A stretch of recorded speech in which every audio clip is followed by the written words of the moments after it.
What's up everyone, it's Gentry Stein. We're here back with another episode of Learn to Yo-Yo. We're in chapter 2, learning unresponsive yo-yo tricks, so if you don't know what that is, check out the first episode of this chapter. I'll link it right up here so you can get all caught up. But right now we're going to learn the Buddha's Revenge. By the way, if you guys are wondering which yo-yo I'm using in this video, it's my signature shutter trainer. It'll be the first link in the description. You can pick it up on my website, gentrystein.com. To get started with Buddha's Revenge, what we're going to do is a 1.5 mount. Now we've already learned how to do the trapeze, how to do the double or nothing, and how to do trapeze and brother. Now, the 1.5 mount is another mount that is used in a lot of different tricks. It's just slightly different than any of those. And the main difference is instead of landing on top of the string, so swinging the yo-yo over to land on top of it, what we're actually going to do is swing the yo-yo up into the string, just like that. We start by swinging the yo-yo over our opposite pointer finger, as well as our throw hand pointer finger. And from this point, instead of swinging over into double or nothing, what we want to do is actually swing the yo-yo up into this string right here. As the yo-yo starts to swing up into the string,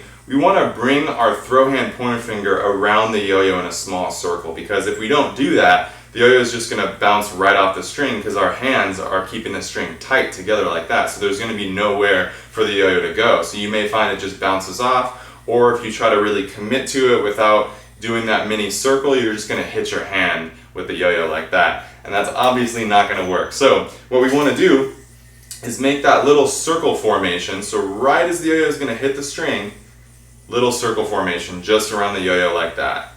Now, one thing that'll really help keep these strings separated so we can make sure not to hit both strings is to actually grab our string that's coming from the throw hand middle finger with our pinky and ring finger, just like this. So now that's going to separate the strings, as you can see. That way it's going to be easy to control getting on that front string. Don't worry if the 1.5 mount takes you a while to master. Like I said, this one's a little difficult because normally we're used to swinging the yo-yo on top of the string.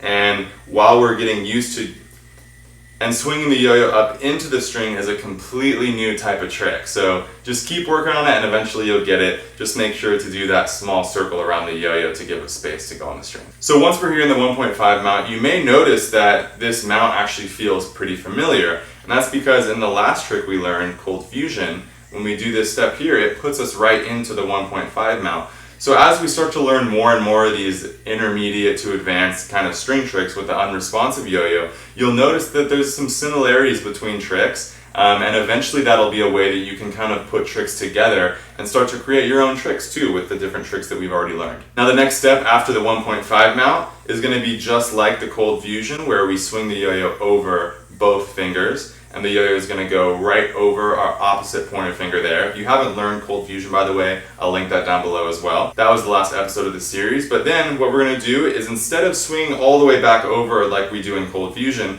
what we're going to do is swing the yo-yo over just our opposite pointer finger onto this middle string. So it's going to look just like that. Now we'll show that one more time. Swing it over, back to the middle. And now you're going to swing back up into a 1.5 mount again, but instead the yo-yo's on the string this time. So it's going to look the same way. Swing it right over like that. And again, if it looks like it's just bouncing right off or hitting your hand, what you want to do is that small circle. So it might be a little bit difficult to recognize that it's the same position, because right here as we're getting into the 1.5 mount, we go to swing in, and we learn it that way, but as soon as the yo-yo's on the string here, it's going to feel different because the yo-yo's on the string. So we have to just recognize that this is the same position as this, right?